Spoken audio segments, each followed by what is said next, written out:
Amigas, amigos de Ultimátum MX, un gusto saludarlos y para mí un honor compartir el arsenal de plumas con mi querido maestro Ricardo del Muro. ¿Cómo estás, Ricardo? Ahmed, igualmente un honor, muy buenos días, gusto saludarte.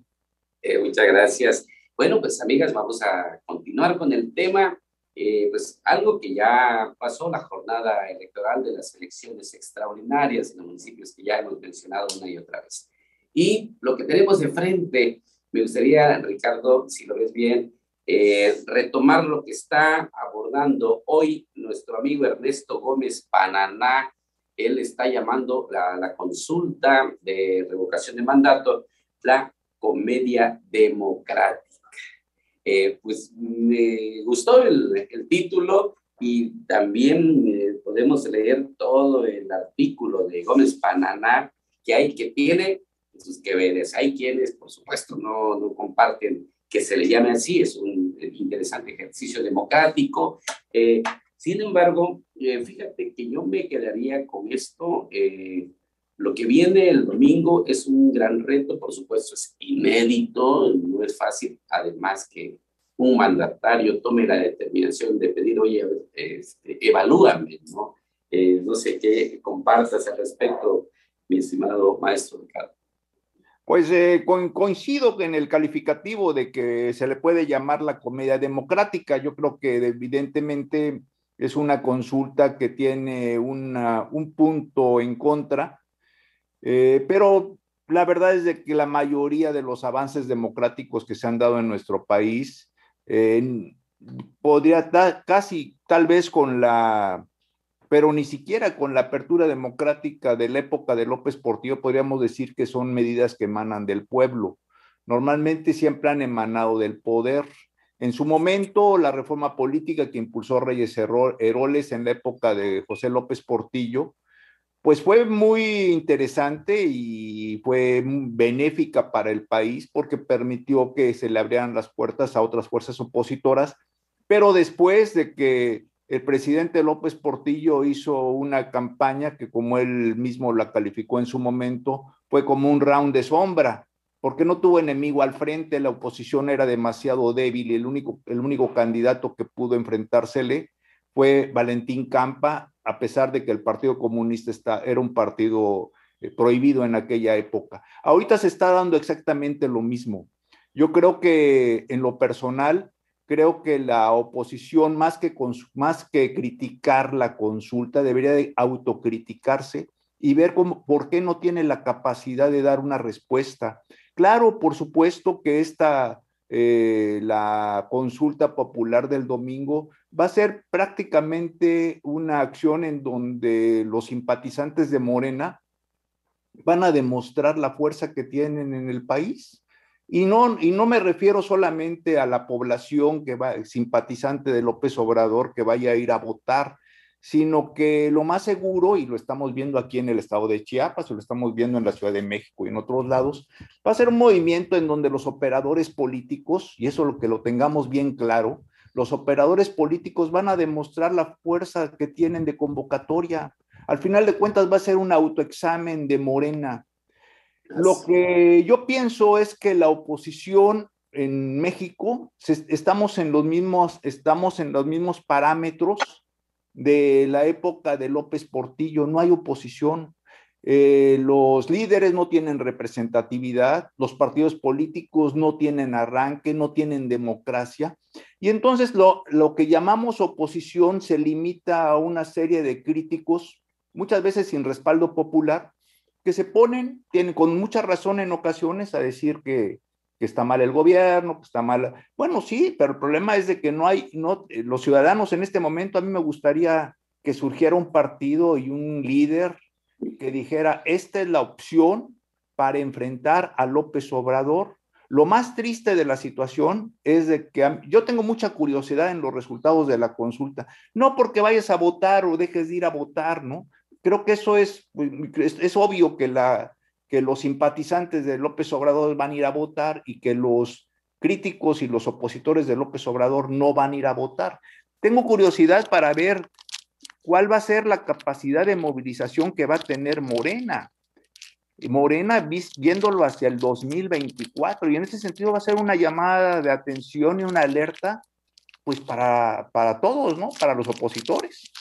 Por supuesto. Pues fíjate que a nivel nacional, mucho menos en Chiapas, existe un líder, como sí lo fue Andrés Manuel. Llega a la presidencia, legitimado, construyó, caminó, pues, conoce todo el país y así logró pues la fundación de Morena. Pero ahora no veo, busquemos a todos los lugares y en distintos partidos políticos, así es de que no hay oposición. Él lo fue de los anteriores gobiernos. Ahora, de frente a lo que va a ocurrir el domingo, yo comparto lo que tú dices, tenemos curiosidad, pero sí, pero es una comedia. ¿Por qué comparto y coincido con Gómez Paraná? Porque fíjate que no solo va a ser Morena, yo tengo elementos para decirlo que hasta gobiernos del Partido Verde, Ah, claro. presidentes municipales de Chiapas, del Verde, del PES, bueno, creo que todos los partidos políticos están representados de alguna manera en algún ayuntamiento, están dedicados a la consulta.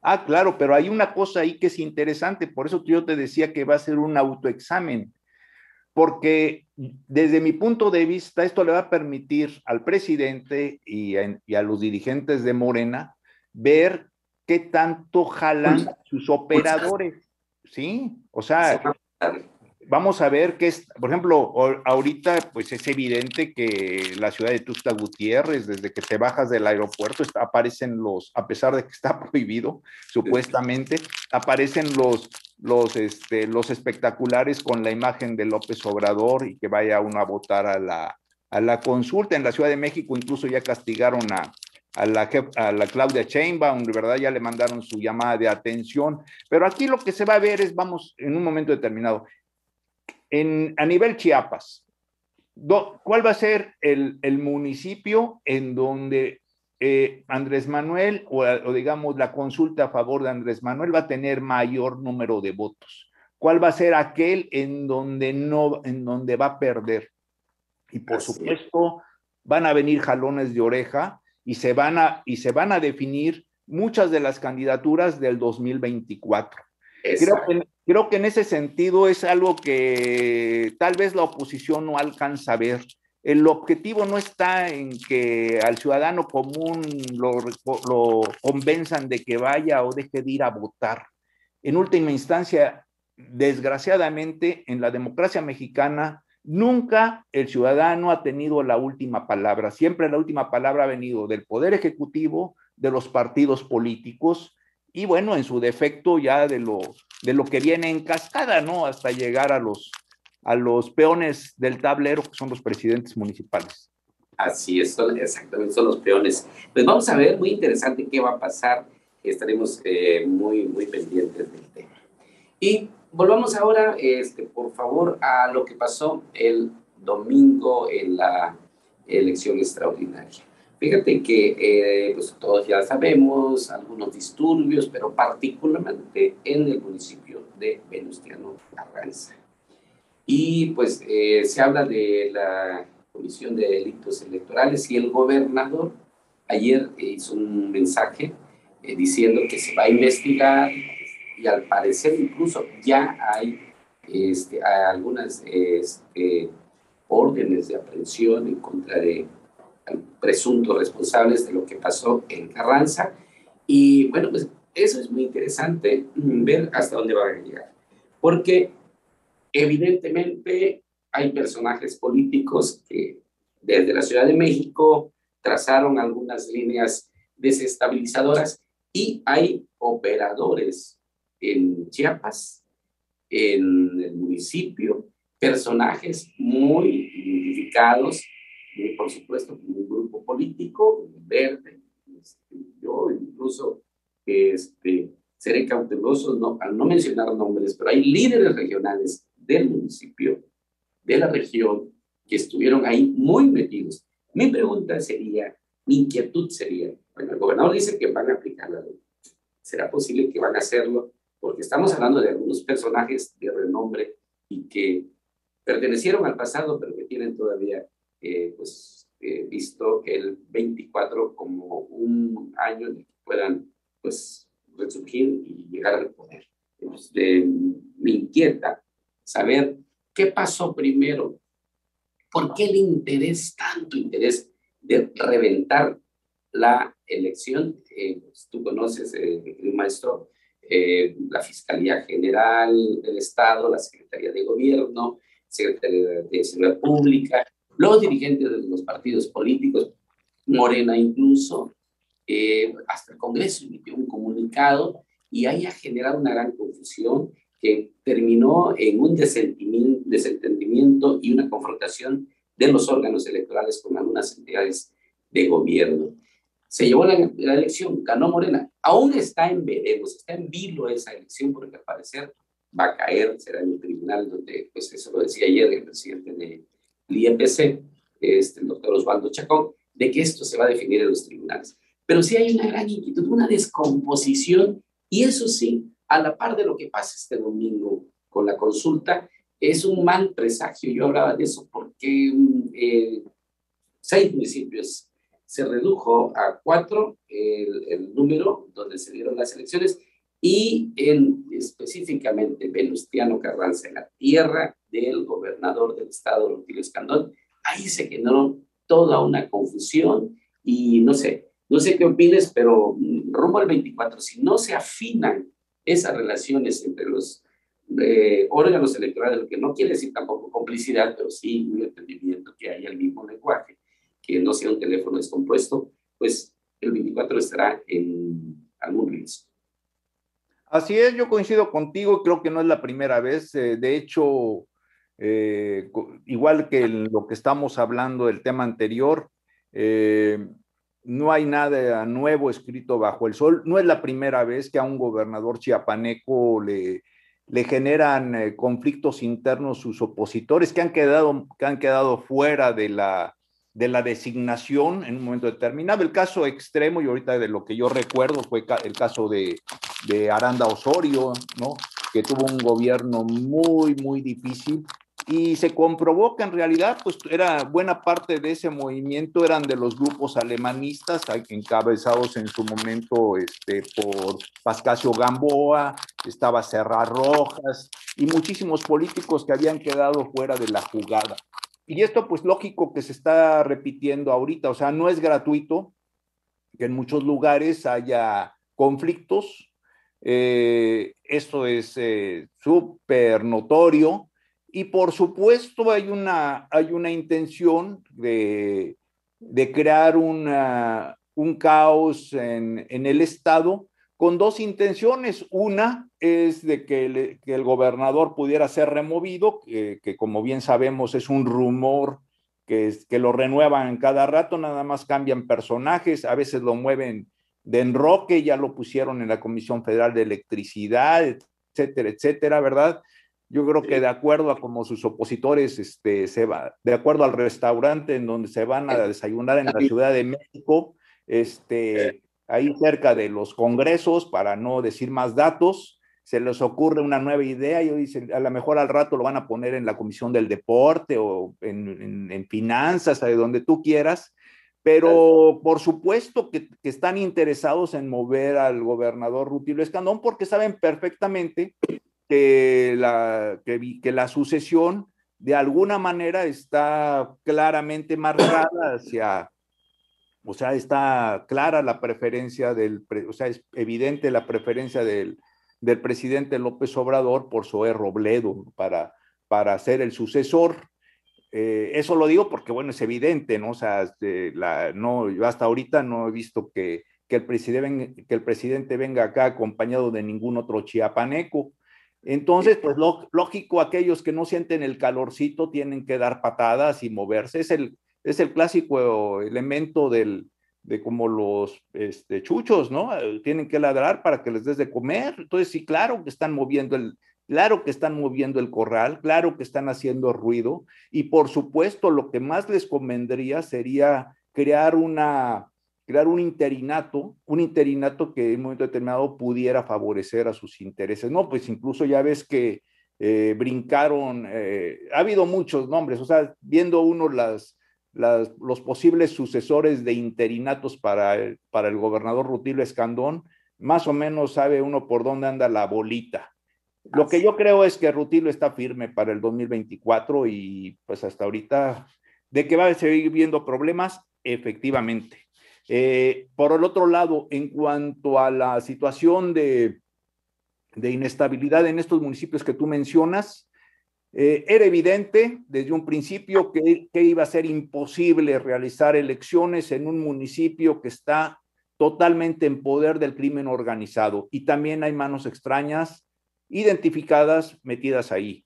Y por el otro lado también iba a ser imposible que se hicieran las otras elecciones por los conflictos intercomunitarios en Honduras de la Sierra. Y el tercer municipio en donde realmente se hicieron las elecciones casi de milagro, como tú bien señalas, fue en Venustiano Carranza, porque en Venustiano Carranza las condiciones no permitían la realización de una jornada electoral. Aquí yo creo que a quienes debemos de aplaudir y reconocer su valor es a los ciudadanos que tuvieron el valor, la convicción democrática de convertirse en funcionarios de casilla, arriesgando en muchas ocasiones su bienestar, incluso su vida, y a los ciudadanos que salieron a votar, porque fue muy buena la votación, fue 52 y fracción, ¿verdad? Entonces eso creo que es importante reconocer, y por supuesto, pues falta la segunda parte de la novela, o sea, ahorita ya se ganaron las elecciones, pero falta ver si los ayuntamientos van a poder ejercer su administración y poder por lo menos tomar posesión de los edificios municipales. Cuando menos. Oye, pero yo creo que habría que mencionar también la actitud, y a esto se refiere, fíjate, Alejandro Moguel, árbitro satisfecho, porque realmente las dependencias del gobierno se lavaron las manos como Poncio Pilatos y le dijeron, no hay condiciones, toma una decisión, y arrinconaron al IEPC, al INE, en ese sentido, porque le dijeron, oye, no hay condiciones, bendito Dios, no pasó nada, pero sí, algo, un herido, no están los expertos, ya pasó, un muerto o algo, se lo hubiese encargado, pero completo al INE y ¿sí? Al IEP. Claro, sí, es cierto, Claro, eso que señalas, hay que resaltarlo, de que afortunadamente no hubo muertos ni heridos, pero pues sí, el peligro de que se hubiera dado un enfrentamiento con resultados fatales estuvo en el aire todo el tiempo.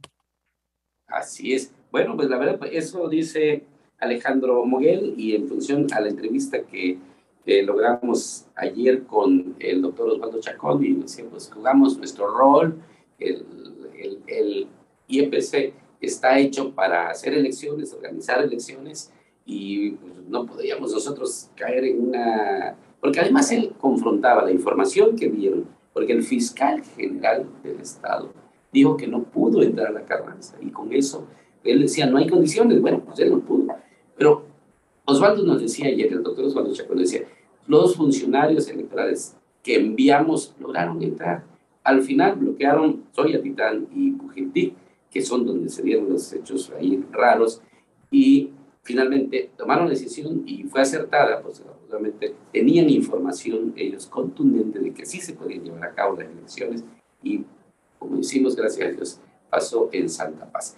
El que sí estaba muy enfadado, me decían, por la noche del domingo, era el gobernador Rutilio Escandón, y tiene identificados a los que los promovieron, a los que actuaron, los que ejecutaron lo que se dictó desde otro lugar, y que pues lo que pretendían era de entenderse, pues él sabe, pues dejarlo exhibido, primero que no se dieron las condiciones para que se ocurrieran las instalaciones de las casillas, la instalación de casillas, y por otro lado, bueno, que hubiese sangre.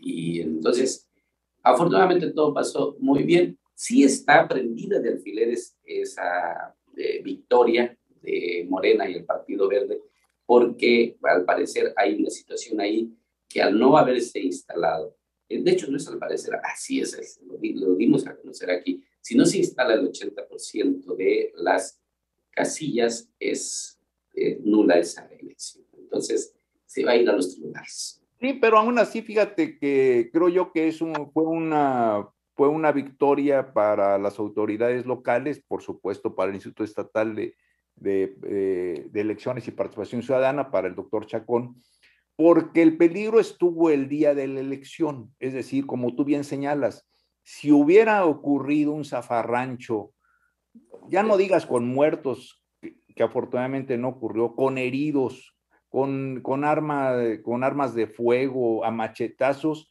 que hubieran, como dicen, boicoteado la elección, el mensaje hubiera sido bastante negativo. Ahorita incluso, aunque los integrantes del ayuntamiento electos no pudieran tomar posesión de sus respectivos cargos, pues se recurre a la designación de un consejo electoral, pero ya no tiene el mismo impacto negativo que tendría el hecho de que hubieran estallado la jornada electoral. Yo así lo considero. Así es. Pues muy bien, ahí están ya los nuevos alcaldes, el Venustiano Carranza, José Luis Avendaño Borrás, desde Morena, Emiliano Zapata, Alejandra Román Granados, también es de Morena Verde, Parral, Elvira Castañeda Maza, Morena Verde, y en Siltepec, Reinau Morales González, pues ojalá puedan tomar posesión. Y como tú dices, cuando menos que se sienten en la silla principal del Palacio Municipal de cada municipio. A ver, y otro elemento que creo que vale la pena ver los resultados ya una vez que estén debidamente computados, sea el ver cómo le fue al PRI participando solo. Creo que aquí es un gran mensaje, y ver cómo le fue a los otros partidos, porque bien hizo aquí el Partido Revolucionario Institucional en decir más vale solo que mal acompañado, y logró ganar en Siltepec, y creo que esa posición la puede retomar para las elecciones del 2024, porque la verdad es de que Chiapas, bueno, antes de que surgieran los verdes, antes de que surgieran los morenos, pues Chiapas tradicionalmente siempre ha sido un estado eminentemente priista. En consecuencia, pues creo yo que muchos viejos militantes del PRI están muy identificados con su partido, y les cuesta mucho trabajo compartir banderolas con otros grupos políticos. Pues déjame comentarte que está en el segundo lugar como fuerza política en esta elección. O sea, gana Siltepec, pero tuvo una votación importante. Buen dato, que la verdad le fue bastante bien, y pues ya remontó al verde. En primer lugar, pues lo tiene Morena. Entonces, y me llamó la atención un partido que venía creciendo, que ha venido creciendo, que en la elección del 21 quedó en el quinto lugar, pues ahora lo desplazaron al sexto, que es Chiapas Unido, a pesar de que trae ahí un buen activismo político, lo llamamos así. Pues ahí está, maestro Ricardo del Muro, qué gusto verte por esta vía, y pues ahí seguimos comunicados, por favor. Con mucho gusto, Gracias. Muchas gracias. Esto fue Arsenal de Plumas. Servimos.